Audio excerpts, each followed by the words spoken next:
নবীজি সাল্লাল্লাহু আলাইহি ওয়াসাল্লাম বলেন, যারা জামাতের সাথে ফজরের নামাজ আদায় করবে অথবা সূর্য ওঠা পর্যন্ত আল্লাহ তাআলার জিকিরে মশগুল থাকবে, অথবা 2 রাকাত ইশরাকের নামাজ আদায় করে মসজিদ থেকে বের হবে, পয়গম্বর বলেন তার আমল নামায় আল্লাহ তাআলা একটি পূর্ণ হজ, একটি পূর্ণ উমরার সওয়াব লিখে দিবে।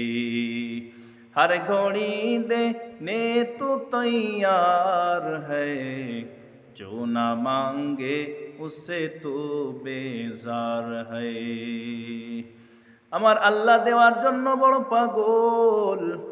আর বান্দা যারা ওই মক্কা মদিনায় যায়া হজ করা সম্ভব না, সামর্থ্য যাদের নাই, তারা আজ থেকে এই আমলটা চালু করেন। আমার আল্লাহ হজ এবং উমরার সওয়াব আমলনামায় দান করবে।